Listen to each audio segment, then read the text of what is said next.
Evening, one and all. Welcome back to Ragz and Jackz. We are 2 hours later this evening to accommodate our guest, who is running a bit late. Black Pigeon pulled. He will be with us shortly. We'll just get all things out of the road. If you want to donate, you can. If you don't have to. Don't care. All the links are in the description. The Buy Me a Coffee and bits and pieces. All our platforms are up online as Rumble, BitChute and Odyssey, but one of them's taken down now. BitChute. And you can also find me on X. The link will be in the description. Would you like to do a roll call, Jack? Yeah, plenty in tonight. Maybe it's because of the later hour. Yeah, Black Pigeon Pill's been busy doing something this weekend that he's going to be talking about, so I won't mention it till he's on. But good evening to Councillor Stout Rach, who's going to be up past her bedtime. Good evening, Sheila. I got the name of your song. Am's just popping in for a bit. She's 2 hours ahead here. Hi, Am, darling. Carnival Barker. In regards to Serena Brown, I've never seen her on the stream, but would definitely have her on. Definitely based lady. Yeah. It is time now. Evening. DDJ, good evening, mate. Ugly Truth, good evening. Woodlander, good to see you, Si. Streaky, good to see you. Lara Toffee, how did your weekend go on the digger? Anglo, my man, hope you're doing well, buddy. Refuse Nick Sean, good to see you again. Baz, Promethean Hells. Field Marshal's in. Field Marshal's in. Good morning, Dawn. Best Black. Lumi, time for a smile. I didn't actually mean to ring you the other day, Lumi, but we will have a chat before your stream. Mouse Nation's in. But anyway, folks, hold on till I add him here.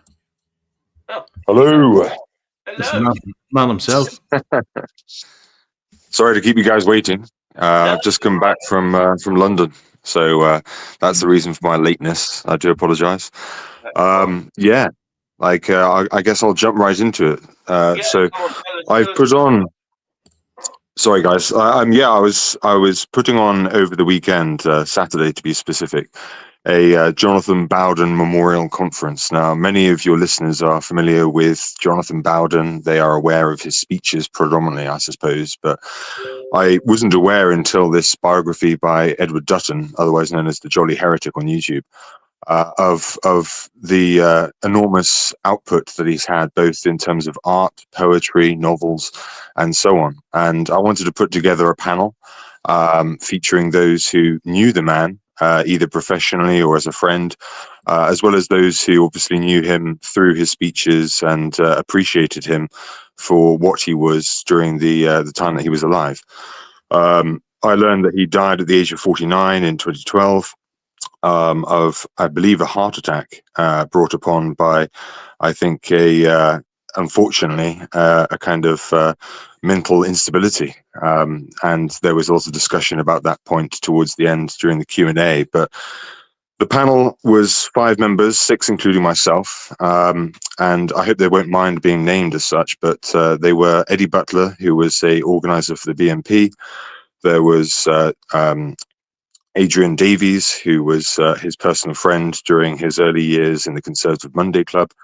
And there was also Edward Dutton himself, who had written the biography, and also a Nina Power, who was the inspirer for Dutton of the biography. And also Paul Cullivan, who unfortunately wasn't able to give his speech due to the poor and rather absent structure of which it was organised. I mean, this came about really because of my interest to put it on.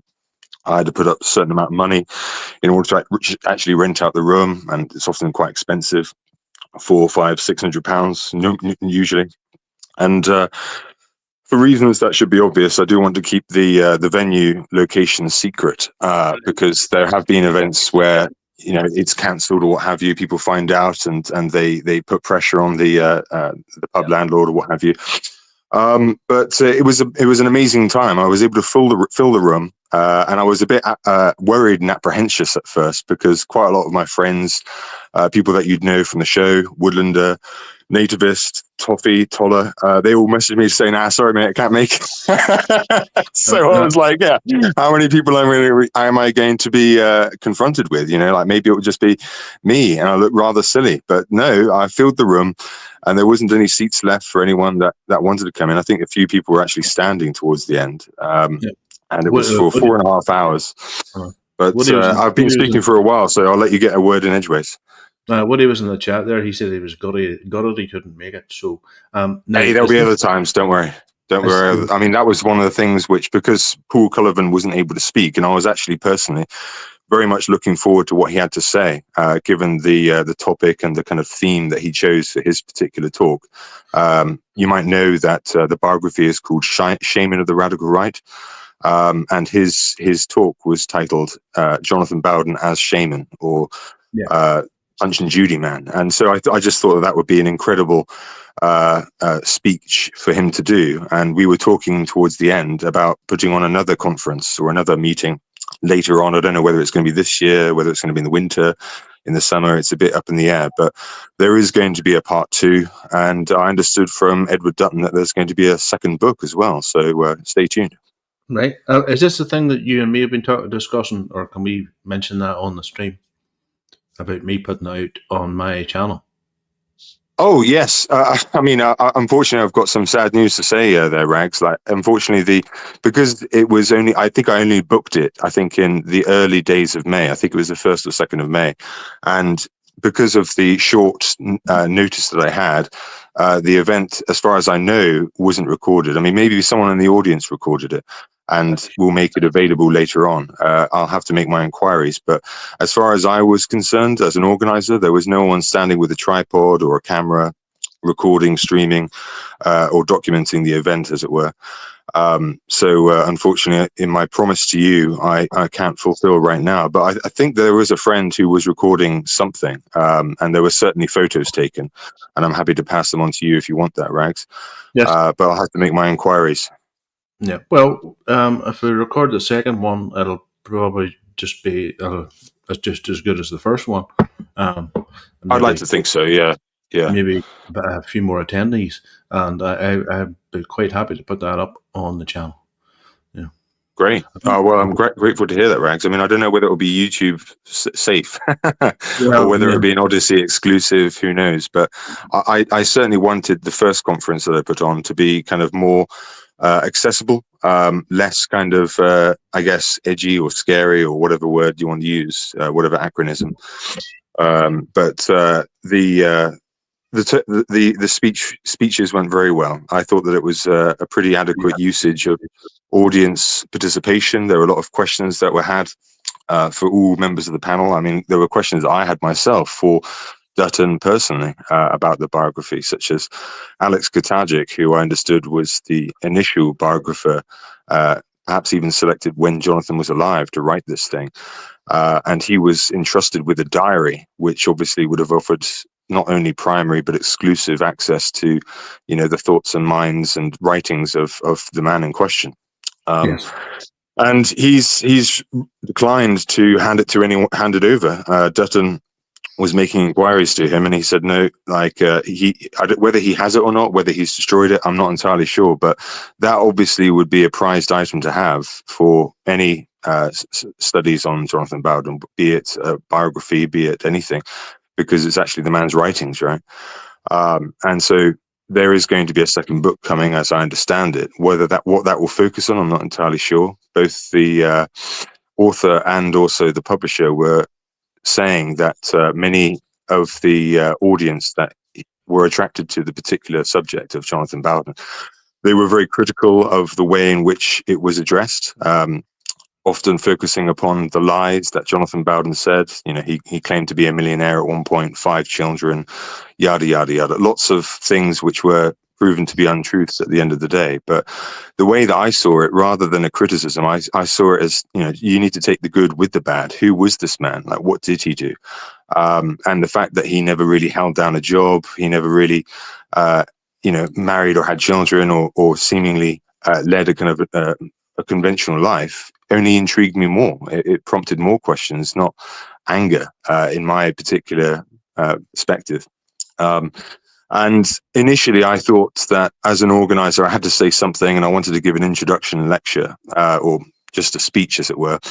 And I chose to call my speech an ode to Kratos, or Kratos. I don't know how you pronounce it. I think it's a Greek god of strength, because this deity, this figure, featured very heavily in the themes of both his novels, both his speeches, and it seemed to me that it was of a distinctly esoteric nature. He would write and speak and often invoke this particular thing with references to fury, with references to "we're not sorry." And so I thought that it was appropriate that my speech should recognize this. I didn't go into full detail simply because I felt that for such a kind of heavy subject, perhaps I should skip a little and allow obviously the key speaker, in this case Ed Dutton, to really do the heavy lifting, because it's his book, it's his writings, and I wanted him to have center stage. But there was a whole slew of things which I didn't discuss. His interest in Nietzscheanism, or Nietzsche, Friedrich Nietzsche, and the comparing and contrasting that I personally feel, certainly in the case of Jonathan Bowden, he has in terms of the figure of Anthony Ludovici, who's a lesser known kind of figure from the kind of radical right back 100 years ago, who did the first English translations of Nietzsche in English back in 1908, 1911, and was a member of what was called English Mystery, which was a kind of a circle of academics and aristocrats who disliked the way that politics was managed after 1930 and the great slump of 1929. And obviously contrasted with Jonathan Bowden, he started off in the fringes of the Conservative Party, the Monday Club, which was a group of, I guess, far-right conservatives or radical right conservatives, and then generally moved over. So by 2002, 2003, he had joined the British National Party, which was perhaps the major political force in this country, which at one time did have some form of electoral success. And he had a role within that party as cultural officer. So I wanted to really allow others to speak. Eddie Butler, who obviously knew about this, I learned from him that he was the one that gave Nick Griffin the nudge to say, hey, look, this guy, Jonathan Bowden, he can speak. He's got talents. He's got gifts.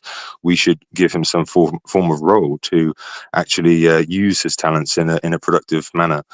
And I just didn't know this before. So there's a lot that I was learning about, and it was a very productive evening. But I'll let you ask him some questions, please, because I feel that I've been talking for too long. The only place you can hear Nick Griffin now is on Purged, which is a channel, which is a thing that they started up a few years back because they've been kicked off all platforms. And he does 2 nights a week. Jim Dawson does 2 or 3 nights a week, and Jada Franson does 2 nights a week.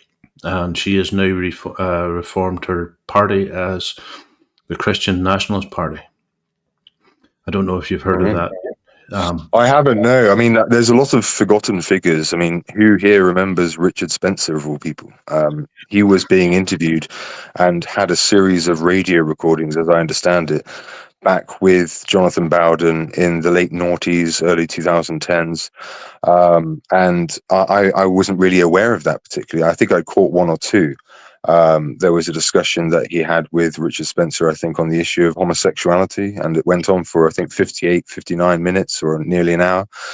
And so there was a lot of forgotten figures that obviously people have heard of, but where they are now is often very, very different and far removed. I mean, there was another one, I believe, who was a Croatian figure by the name of Tomislav Sunic, who sat down or spoke to Jonathan Bowden, and there's a recording of that.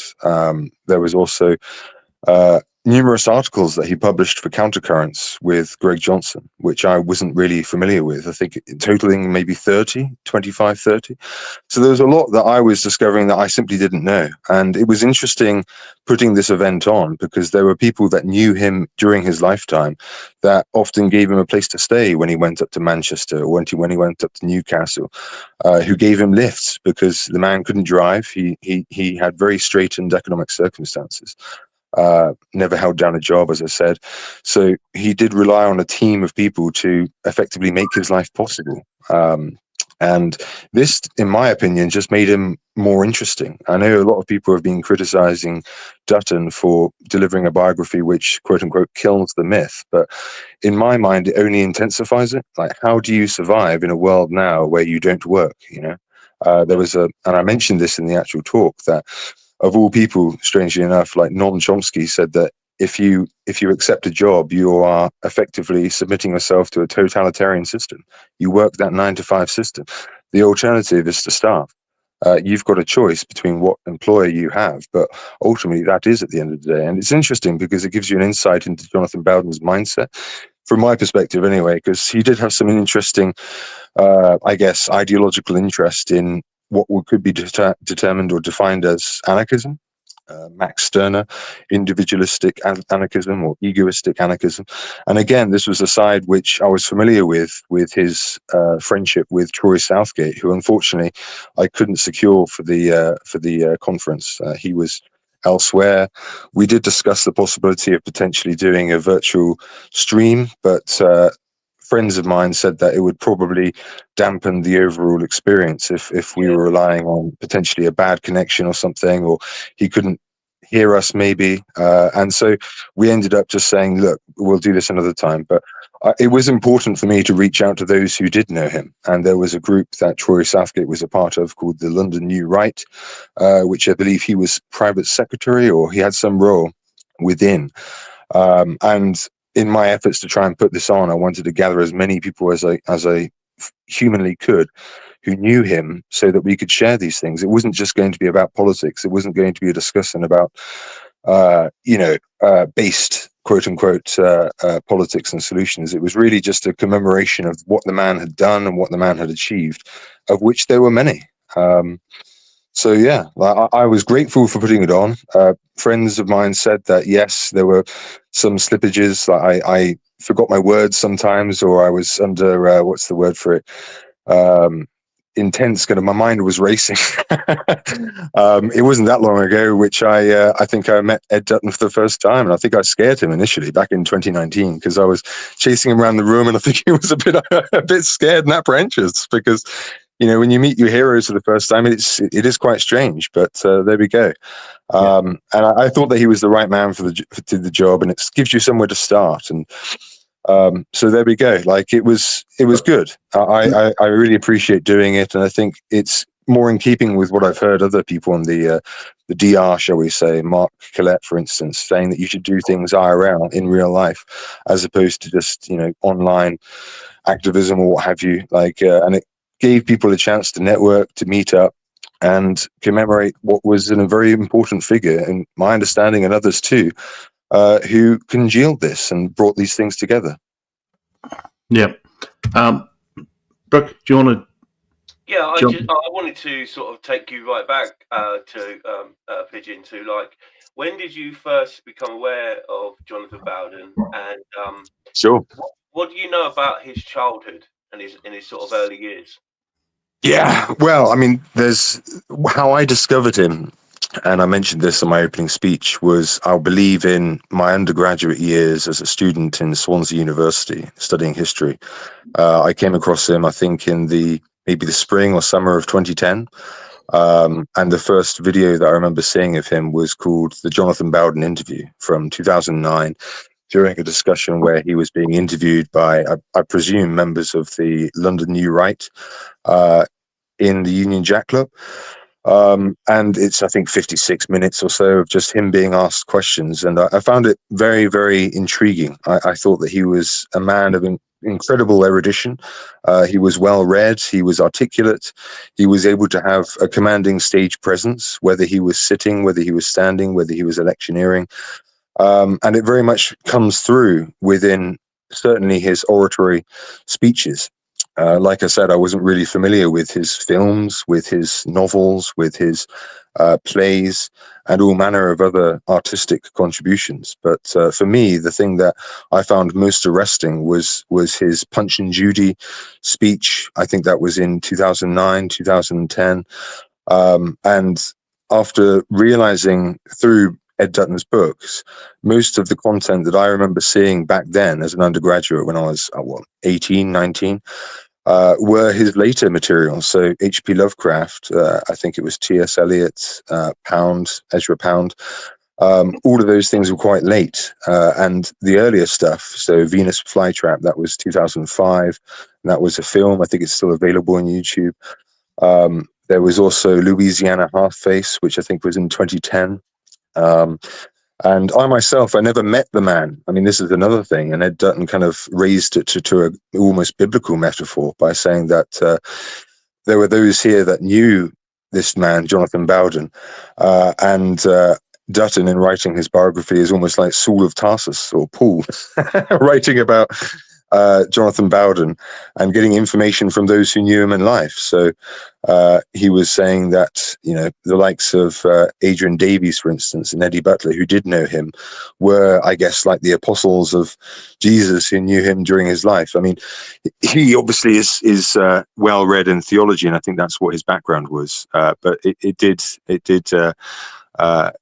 provide some comic relief, because in my case, I didn't know him at all. I did have a chance to meet him back in, I think, the summer of 2010, 2011, when I went on a university field trip to, I say field trip, it was a skiing holiday actually in Savoy. And because I had to take this early bus at, I think, 4 or 5 o'clock in the morning, I couldn't in all good conscience go to an event happening at, I think it was 9, 10 o'clock at night. Above a pub where he was going to be talking on a subject, whether it was W.B. Yeats, whether it was Ezra Pound, I'm not entirely sure, but I had a chance and an opportunity, and I foolishly decided to not go. So that's kind of my story as to how I came across him. I don't know what your second part of the question was there, Jax. What was his? What do you know about his early life, his upbringing? Oh, yes. Well, I mean, and again, this is something which I do share with Dutton, that I think the most revealing part that Jonathan Bowden shared about his early life was, and again, it's what's the word for it? It's discernible in both the interview that he gave in 2009 and also the talk that he gave on, I think it was called Nietzschean Credo. I forget the date in which this came out, but he speaks about his mother, and I think his mother died when he was around about 15, 16. I'm not entirely sure now off the top of my head. And that death had a profound impact upon his life. I mean, it's his mother. And when someone who's a kind of a carer, a key person within your life, a family member, dies, that has almost a kind of an immediate impact upon your approach to life and your sense of it. And he said himself that this is what led him to embrace and reject liberalism, first of all, and embrace more radical trajectories, because he thought that the way in which this was dealt with was utterly superfluous and in his mind risible. It's not confronting the facts. So and I think also within his speech Nietzschean Credo, he goes into very colourful detail about his mother's cremation, which I only understood from Dutton never actually occurred. She was an Irish Catholic. She wasn't cremated, she was buried. And his kind of recollections or lies, if you want to use another word. I mean, I wouldn't say lies. I would just say, you know, economical truth, as it were. He goes into very colourful detail about bribing the priest, effectively, £20, £25, to allow Jonathan to see the flames engulf the coffin. And it's a very, I guess, quote unquote, pagan aspect of his particular politics, which is writ large within his speech, within his words. And again, I think it only makes him more kind of interesting and engaging person. Yeah. So talking about the exaggerations and the flights of fancies and that. That he used to go on, like what are the main people who sort of, like yourself, like still fans and everything like that of him? How do you sort of process that? Well, I mean, I think that when you are involved within this particular line of life, shall we say, spheres, social life, you have to be, to a certain extent. And I was trying to pose a defense for the guy to a certain extent, because, you know, if you're hosting an event and you've got speakers and the wrong people know the enemies, shall we say, they wreck it, they destroy it. So there is a certain amount of being uneconomical with the truth, having redirection points and so on, which are just part of the state of play, as it were. But I think Bowden went further. Bowden was consciously lying in a way which I suppose added to his sense of gravitas, gave him a sense of importance which really wasn't there or couldn't really be justified. But there was a darkness which Adrian perceived in Bowden's fibs, as it were, in the sense that in his mind it was true to Bowden. And it, in my mind, him lying like that and saying that this is the case, like he lived in a trader park, he lived in, I think, not just a caravan, but a caravan that was deemed unfit for human habitation. And shortly after he died, it was destroyed by, I guess, the local council. This is the kind of the kind of dichotomy with which he would live his life. So it was quite stark, and how you react to it. I mean, in my mind, I think he wanted to try and create his own legend. The title for the talk was Jonathan Bowden, Life, Legend and Legacy, because I wanted to explore it in 3 parts, but I ended up wanting to give the other speakers time to give their own thoughts about it. And I didn't want to dominate the stage myself too much. So I had, obviously multiple roles. So I was both the chair, the referee, and introductory speaker. And I decided to defer on sharing my own thoughts this time round. But if there is a part 2, and if others are willing to come forward to do a second part, by all means, we'll make sure that the event is not just recorded, but hopefully streamed live somewhere. And potentially there could be more people involved. So, keep that in mind. For there being standing room only at the end, I think that you probably do have something that you can grow there.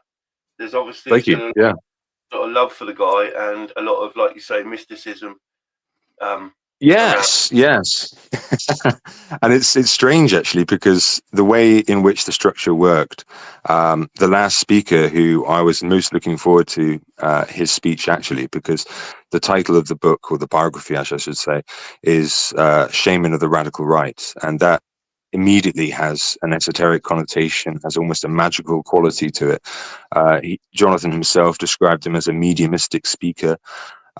He was almost channeling something when he spoke. There was a fury and a rage in the way in which he captivated an audience. And as I mentioned within my particular introductory address, he could, throw up Ariadne's string and, like Theseus, guide you through the labyrinthine corridors of a particular subject, whether that was communism and Marxism, whether that was George Orwell's 1984, whether that was Lilith before Eve, a discussion of feminism. It was truly kind of encyclopedic, the way in which he would approach a subject. And people have said that, he was a popularizer. In my understanding, it goes further than that. It strikes at a primordial root. He was almost traditionalist, capital T traditionalist. And I was inspired and in many ways encouraged to hear from Dutton that he had his script proofread and seconded by Mark Chadwick, who's a university professor, I believe, in Denmark, who's published on traditionalism on his own steam. That's what he does for his career. And I was aware of him through my studies at the University of Amsterdam, studying Western esotericism. But again, I didn't want to detain my audience by explaining what these things were, because I was the first speaker, and I wanted it to be a more kind of, less heavy and less deep to start us off with. And I felt that my decision to defer was partly justified. I'll leave things later for the second speech. Will you have the likes of Simon Woodlander for the next? Hey, of course. I mean, if he was interested in coming forward, I mean, I mistakenly said once during, I can't remember whose live stream it was, whether it was Toller's, whether it was yours, Ragz, but I imagined that Woodlander knew Jonathan Bowden, or at least was in the same room with him. I'm not entirely sure, but I later learned that wasn't the case, and in my enthusiasm, I lied myself. But no, there we go. I mean, if he is willing to come forward, then by all means, for sure. There were speakers that I think wanted to say something but couldn't because of the lack of time that we had. Not just those who were present and on the bill, but also those in the audience that did know him, that did interact with him, and had something to say. His speech at the last PA conference was absolutely brilliant. And he just laid it out for everybody to listen to. Let people know you're talking about the Woodlander. Sorry? Yeah, just to let people know you're talking about the Woodlander, yeah. I think it is available on BitChute. Odyssey? Odyssey. Okay. Odyssey or BitChute. The Woodlander speech. The No Political Solution one. Yes. I mean, that was something that I learned only through my correspondence with those who knew him. In particular, Troy Southgate. He always regarded Jonathan Bowden's participation, involvement, and role within the British National Party as something of an enigma. Bowden himself, as a man, didn't really place much truck with political parties, with quote unquote democracy, with the popularity of whatever's popular at the time. And for him, that was something strange and unusual, because I think he was only in the BNP for 5 years, I believe. And I've always thought, I don't know whether you guys agree with me, but if Nick Griffin had probably done the honourable thing and stepped down, saying that, hey, I'm the leader, I'm too important to go on the question time, and instead appointed Jonathan Bowden to speak, I just think that he would have cleared the stage. Our society and our world would be very different. Yeah. But there we go. I just think that he would have dominated that audience. It wouldn't have been Nick Griffin apologizing or saying sorry or any of the things which are staples now, memes, if you will, of Jonathan Bowden. He would have taken it in a very different direction. That's just my view. Others say differently. No, he would have collapsed under the weight of the stress or the pressure of the particular platform on which question time is delivered, the TV format and the audience reacting, so forth. But and again, none of these things are relevant now. I mean, the man's unfortunately passed away. He's dead. We can only commemorate the life that he had and the important role that he fulfilled during his life. I think that's important to bear in mind, because there's no going back in time and changing things. But that was one of the things which I've often felt myself, that if he did have a more prominent position, or had been in the TV cameras at that time, then things could have gone differently. But it's bad to dwell on it. So yeah, I remember Nick Griffin's speech in the European Union when this was years ago. And he laid out what was happening in Europe. He says it's not by accident; it's by design. Basically, he's doing this to the people of Europe on purpose, and he was proved right. Yes. But Nigel Farage's biggest claim to fame is the destruction of the BNP. Absolutely, yeah. I had destroyed the BNP. And now he has. He has these guys now shilling for reform. We see 19 seconds. This is the Reform British Party. Vote for reform, vote for her. Vote for reform, vote for us. Vote for July, vote for July. Vote of July reform. Vote for us for her. Reform you. Yeah.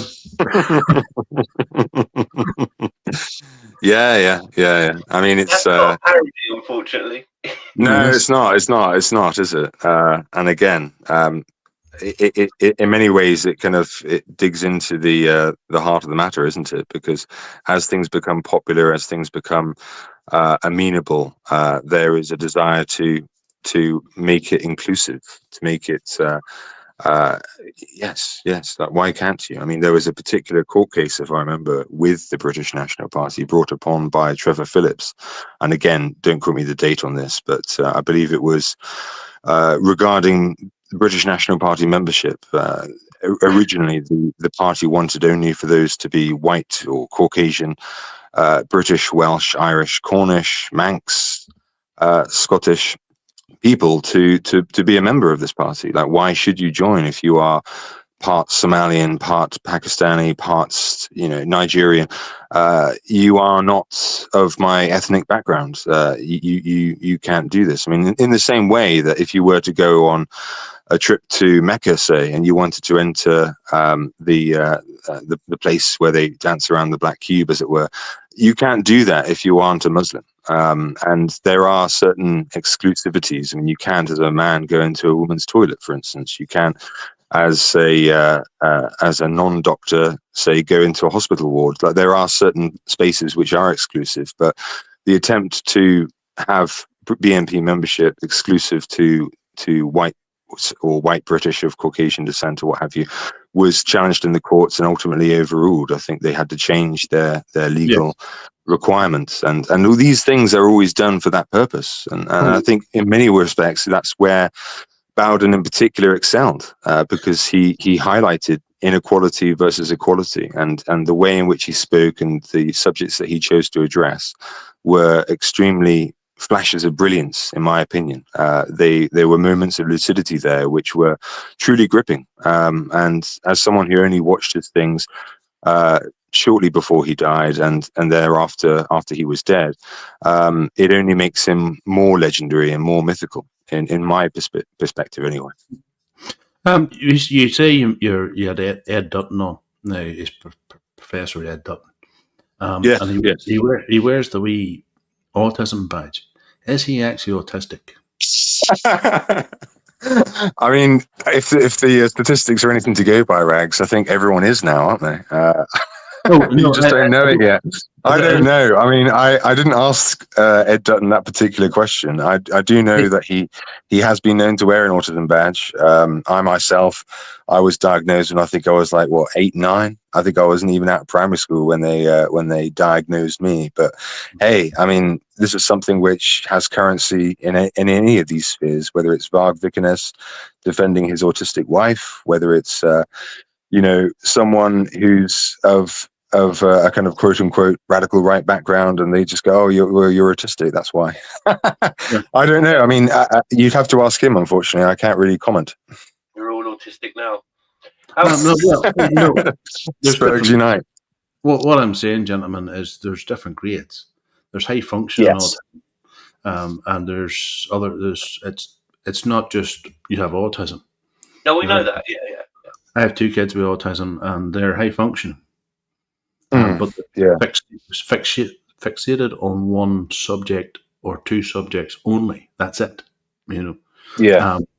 And Ed Dutton seems to know his subject and his thingy, like in and out of everything that he's fascinated by.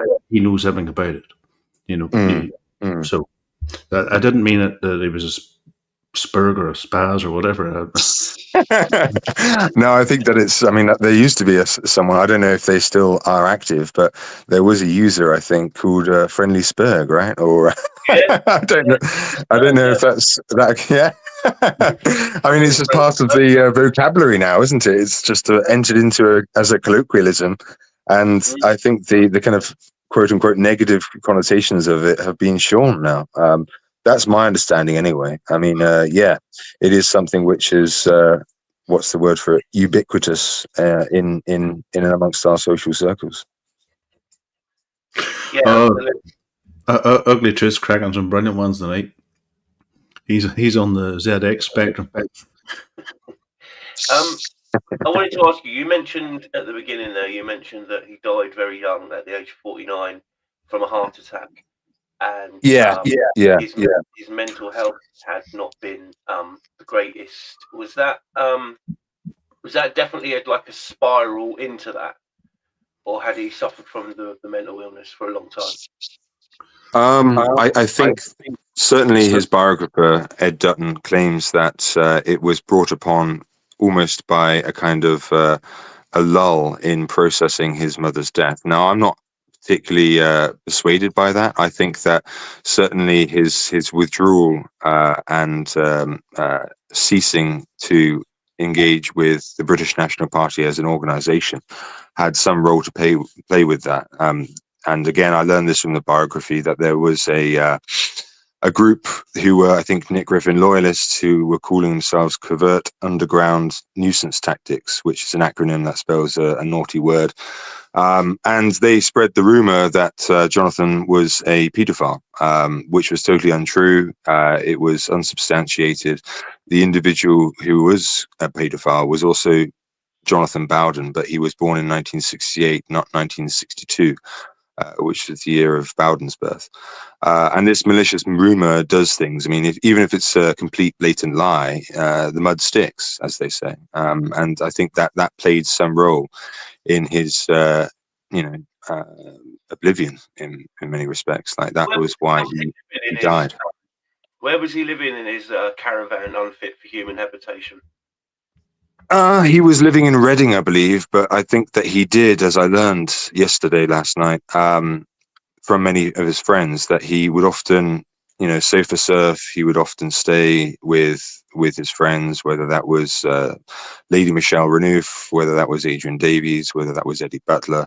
And his friends would help him out and give him somewhere to stay. I mean, he was, towards the end of his life, it is quite sad. He was, I think, running around the property that Lady Michelle Renouf owns, up and down the stairs with a samurai sword. He was very, unhinged in terms of his behavior. And I've seen this myself in my own personal life. I've got friends, I've got acquaintances who have, I can have a conversation with them that lasts not just hours, but days. You could be in the same spot having a conversation with them, and it's truly engaging. It's almost magical. And then they turn around and they've got a hammer in one hand and an axe in the other, and they're threatening to kill you. So, like, what do you do? What do you do? It's the risks you take. I mean, there are, and it's often this, and this has became a subject of, or a topic, I should say, of Jonathan, in the sense that there is a thin line between genius and insanity. Now, that can be cliche, that can be hackneyed, but I think in the case of Jonathan, it was very true. And in the case of many other people, there is a certain salience to that comment, that, some individuals possess truly genius level artistry or thoughts and ideas, and yet at the same time, they're bereft in not having a job, say, or not being able to, function, as it were. And yeah, you do see this. I mean, it's not just the case with Jonathan. You can look at individuals such as Spike Milligan, say. They often said that about him. I know, and I was going to say, because it was, I think, the initial article within the book, or I should say chapter, say, of Ed Dutton's, that some people have a posthumous life. And I think that was a reference to, I believe it was Nietzsche, that some individuals are born after they're dead. You can look at, for instance, Bob Ross, for instance, like people like his paintings, the joy of painting. You can also point to Alan Watts, who has a considerable following on YouTube. Like, people listen to what he had to say. And in the case of Watts, certainly, he kind of almost planned his own funeral. There was a macabre aspect to it. People have said the same thing about David Bowie, and the circumstances of his death. But I don't really want to dwell on that. I mean, I wanted to commemorate the man's life, and what he did for not just British nationalism, but also the urge for energy, fire, fury, and thinking. It's not enough to be white. It's not enough to be Christian or pagan or whatever. You need to hone yourself for what you are and smelt yourself into someone stronger. And this very much spoke to me, as I know it does for others. And this is why I mentioned in my introductory speech, I drew attention to the fact that I wanted to call it an ode to Kratos, because in my mind, it was a kind of a unifying aspect that had some impact upon the entirety of Bowden's existence, and so that's why I wanted to introduce it as such, because I felt that, strength, this is obviously Kratos, I think, is the Greek god of strength, predominates. He famously said that Western civilization is predominantly Greek or Roman. Now, there's going to be some that disagree with him on that. Why not talk about the Vikings, say? Why not talk about Northern Europe? Why not talk about the Germans, the Celts, the Irish, the Scots, the English? Why are you honorifying the Greeks and the Romans? But this was just, his particular line of thinking.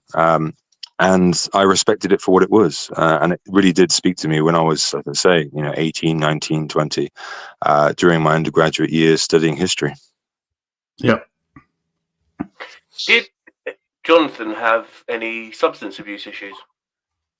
Of that, I'm not entirely sure. I mean, there was a lot of, what shall we say, furious kind of questions about his medical record, about whether it was the heart attack, whether it was his prescription that he was given, which ultimately caused him to have that fatal heart attack. As for his history of substance abuse, I'm not fit to comment. Unfortunately, I don't know in the absence.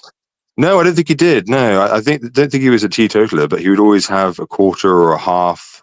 He was described by Dutton as being short and fat. Now, I didn't see that myself. I always saw Bowden, maybe it was the speeches and the angle in which they were recorded, but I thought he was at least coming up to 6 foot, maybe 5'10", 5'7". But according to his biography, he was 5'6". I do contest that. But to answer your question though, Jack, no, I don't think he was a big drinker. I think largely his problems that he had towards the end of his life was perhaps due to his overactive imagination and his desire for things to be as different from what they were. One thing I did learn, for instance, is that his father, who he often talked about was being a bank manager or a banker, he was independently wealthy, and so therefore this kind of legend comes about that he was a millionaire.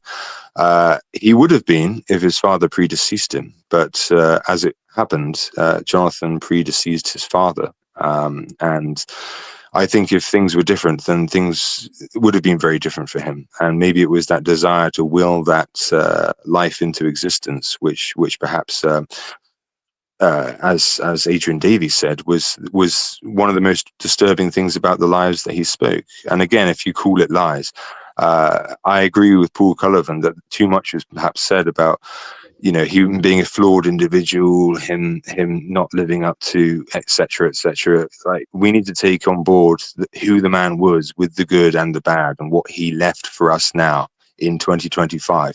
I mean, something I didn't say, and again, forgive me, Rags, if this makes it unpalatable to YouTube. I was really happy, and I was partly motivated to put on this conference because of the phenomenon of Shiloh Hendricks in America. Yes. And just that whole phenomenon of not being a victim, not cowering and saying, sorry, we're not sorry, that just, in my mind, and I think that was the 1st of May, that was why I was motivated to put it on, because I just felt that this was, the stars had aligned somewhere. I needed to do this. And thankfully, with the help of a few friends, I was able to put it on. Pigeon, I don't think it will affect the channel whatsoever, because there's bigger YouTube channels, and it's the Hodge twins, and they're both black men that covered that. Right. Yeah. They were supporting her. Good. I mean, I just think it's about bloody time. I mean, I won't repeat anything. I won't, do the dirty. But you can talk about these things without, what's the word for it? Making the alerts aware, as it were, or like getting caught in the nets, so to speak. You know what I mean by what I'm saying, and that happening as it did motivated me to put it on. Now, I didn't mention any of this, both at the speech, both at the conference, but it was something which I had personally myself as to why I was motivated to do this, because it just felt right. It just felt that this was enough, and that you were seeing all of those donations come through, like sometimes substantial funds. And it was, affirmative, life affirming, just to see that other people as well were sick and tired of living in clown world, as it were. And much is said about this, but I don't want to dwell upon it. That's why I was motivated, and that's why it happened when it did. The Hodge twins actually referred to it as white fragility. White people have just had enough type thing. Black fragility. Black fragility. Well, yeah. I mean, I personally think that it's kind of almost white strength, white recrudescence. you know, a renaissance of racial feeling, for want of a better word. No, I mean, that is what it is ultimately. You know, like people have been made to feel weak, made to feel that they must be sorry. And all of these kind of have become memes of Bowden now, which are suddenly popular. I mean, I was going to, just to be fully honest with you guys, I was going to, rather than an ode to Kratos, which I thought maybe a bit more esoteric, arcane, abstruse, I was going to call it The Divine Delayed. I think that was a title by Bill Hopkins, who was a close personal friend of Jonathan Bowden. The Divine and the Decay, sorry. And I was going to call my speech The Divine and the Delay, because Jonathan was talking about all of these issues back in 2005, 2006, 2009, 2010.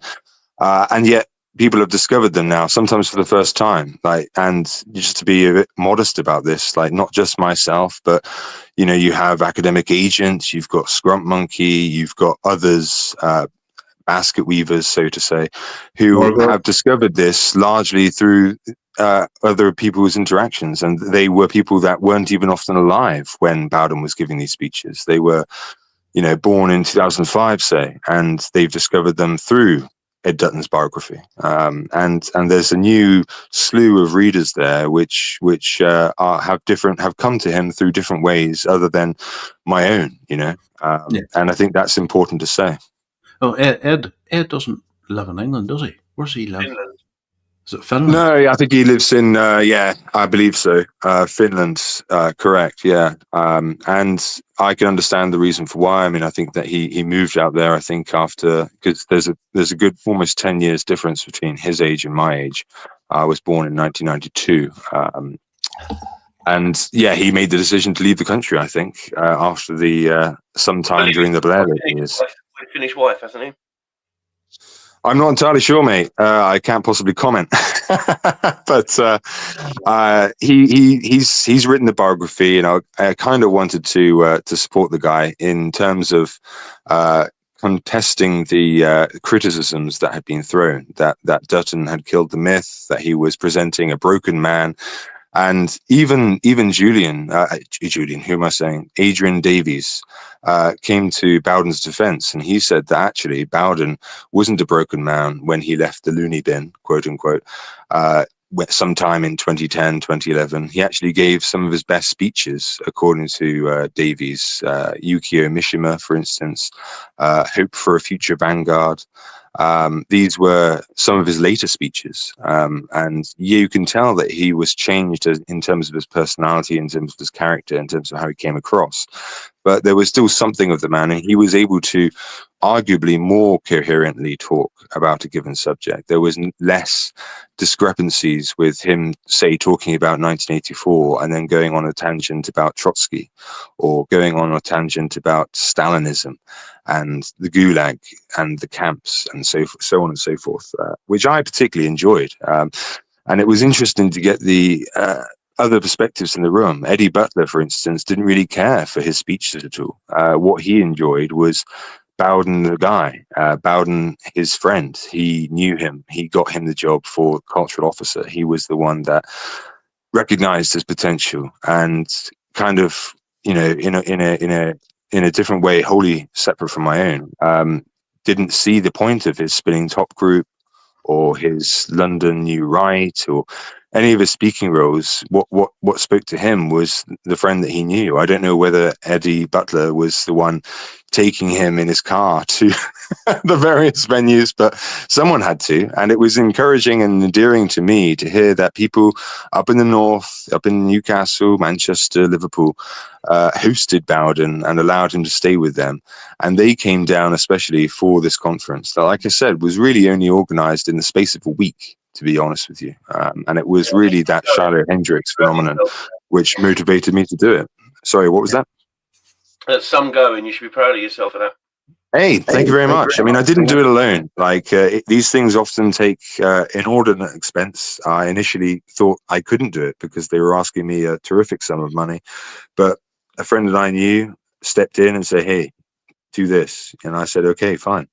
And we were able to work it out. And it was a success. There were lots of attendees. There was books that had been provided by Mike Maxwell of Imperium Press to me for free, which I was very happy about. Initially, he was giving me a 30% discount. I was like, mate, I've got an audience of 50. I'm not going to clear that many books, but he then sent me some, and I was able to get them sold. And it really was a white pill, to use the colloquial expression, of community cohesion, Volksgemeinschaft, as the Germans would say, of it coming together just to fulfill this thing. Like I said, it really did feel that the stars were aligned, and a lot of others made this possible. It wasn't just my will to create this thing. It was others who took their time out, who made sure that they were available that day to attend this thing, to be there, to deliver a speech, to not take a fee in the case of Ed Dutton. And we managed to pull it off. So, hands around to all of us. And there'll be an opportunity for those that couldn't make it this time at some other point. So don't be disappointed. You can, rise to the occasion on your own at a later date. Yeah. Fair play, buddy. Fair play.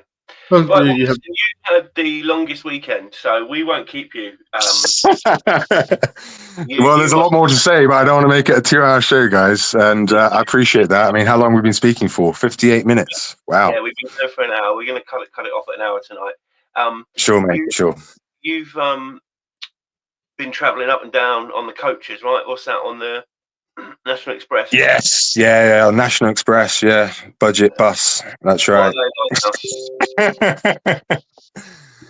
Yeah. It's a convenient way of travel. Sometimes you can do it for less than 20 quid. What are they like to travel on? I think they were very good. Yeah. They have a air filtration system. So when it's the weather that we've got now, when it's quite hot, they keep you cool. And during the winter, January, December time, they keep you warm as well. There were times when I was traveling up on it and it was snowing outside and it was very precarious, and the drivers were reassuring the people that, we've faced, harsher storms than this. This is before I was born. They were talking about, I don't know, when was the last time it was really, really bad snow? 1949, I think, 1947. That was a particular bad one. They could recollect an earlier time when the snow was actually much worse, and the conditions on the road were truly terrible. On the coaches, offering you cups. What's that, Jack? You still have Yeah, of course. Yeah, and you can smoke on the bus, of course. You can't do that now. That's why I always enjoy the breaks, the intersection, and it's what I find endearing about Toller's commentary. What's your favorite motorway service station? I've been to a few now. Right. Well, listen. Keep us up to date with anything that you've got coming that we can plug for you, right? Because we didn't really know about this to be able to plug for you. Of course, yeah. I mean, I didn't know myself, to be honest, Jack and Ragz. So I will do so as soon as I find out. But often with these things, sometimes it just happens. There is a certain spontaneity and magic to life. And if I can depart you with one thing, or impart you with one thing, is to try and make it happen. Rise to the occasion, as I say. Thank you very much, guys, for hosting me. It's been a great time. I apologize for being late, but I've really enjoyed myself, and I'm looking forward to doing so in future. Yeah, we'll have you back on in the future. Maybe more of a history lesson from you, like our. Of course. Yeah. Well, we'll be in touch. I mean, I'm looking forward to you hosting others as well, not just myself, Jackz and Ragz. If you give me plenty of notice, I won't disappoint you. So, looking forward to it, mate. Thank you. We are working on it. I'm trying to get a hold of Jada Franson, see if she'll come on and talk about her new Christian Nationalist Party. And Jackz has a whole pile of other ones lined up. We have John Palmer, Lumi, Sensum back on the 1st of June. Sensum, the works, so we try and keep it relevant, but some of the stuff we talk about, you sort of have to take them off YouTube and put them up on. I think this one.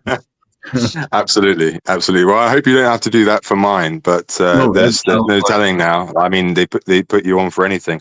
I've never actually made content myself as a YouTube channel. I mean, there were people that probably didn't know me as Black Pigeon Pilled as the organizer of this particular event, but there were doubtless those that did.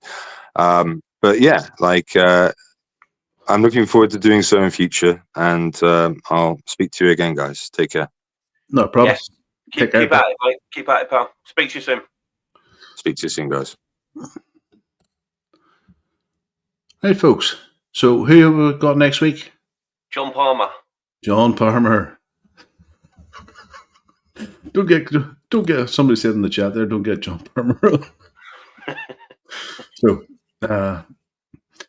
that just leaves me to say, folks, thank you all for coming. With 70 in the chat, 72 in the chat. Please hit the like button, leave a comment. I can't stop yawning.